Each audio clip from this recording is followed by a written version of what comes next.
आज शहीदी दिवस है। भगत सिंह, सुखदेव, राजगुरु जी तीनों को आज ही के दिन फांसी पे लटकाया गया था। उन लोगों ने देश को आजाद कराने के लिए अपनी जान कुर्बान कर दी। सुप्रीम सैक्रिफाइस दिया उन्होंने देश को आजाद कराने के लिए। देश आजाद हुआ, एक संविधान बना।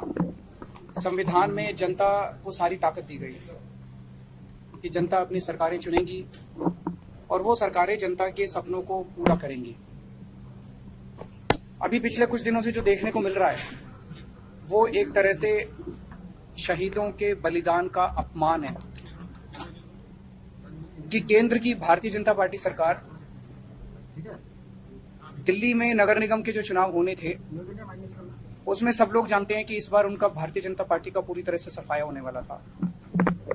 अपनी हार से बचने के लिए उन लोगों ने पहले तो स्टेट इलेक्शन कमीशन पे दबाव डाल के चुनाव को टलवा दिया और अब एक अमेंडमेंट ला रहे हैं जिसके जरिए वो चुनाव को कई महीनों के लिए टालने जा रहे हैं। ये बेहद दुखदाई है।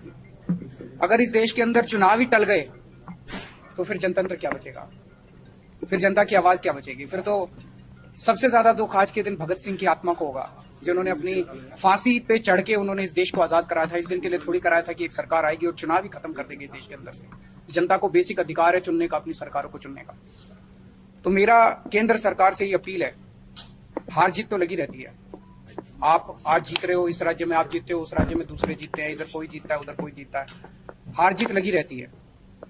एक छोटे से एमसीडी के चुनाव में अपनी हार से बचने के लिए इस देश के साथ खिलवाड़ मत करिए। इस देश के जो शहीद हुए उनकी शहादत के साथ खिलवाड़ मत करिए। देश के संविधान के साथ खिलवाड़ मत करिए।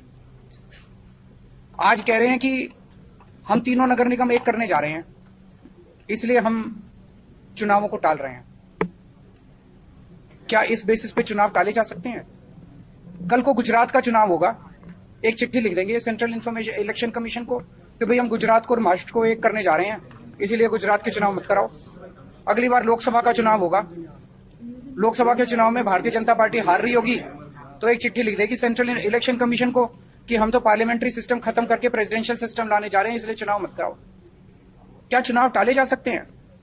तो अपनी हार के डर से जो ये लोग चुनाव टाल रहे हैं, ये सीधे सीधे इस देश के साथ खिलवाड़ है। मेरी प्रधानमंत्री जी से हाथ जोड़ के अपील है, कल बीजेपी रहेगी नहीं रहेगी, आम आदमी पार्टी रहेगी नहीं रहेंगे, मोदी जी रहेंगे नहीं रहेंगे, केजरीवाल रहेगा नहीं रहेगा, ये जरूरी नहीं है। देश बचना चाहिए, देश के साथ खिलवाड़ मत करो। एक छोटे से चुनाव को जीतने के लिए आप इस देश की व्यवस्था के साथ खिलवाड़ कर रहे हैं, देश के साथ खिलवाड़ कर रहे हैं। ये क्या है? ये बिल्कुल मंजूर नहीं है। भारतीय जनता पार्टी कहती है हम दुनिया की सबसे बड़ी पार्टी हैं। अरे सबसे बड़ी पार्टी और दिल्ली की एक छोटी सी पार्टी से घबरा गए तुम? दिल्ली के एक छोटे से चुनाव से घबरा गए तुम? क्या हिम्मत है यार तुम्हारे अंदर? लानत है तुम्हारे हाथ पर। मैं चैलेंज करता हूं बीजेपी को, हिम्मत है तो एमसीडी के चुनाव टाइम पे करा के दिखाओ और जीत के दिखा दो, हम राजनीति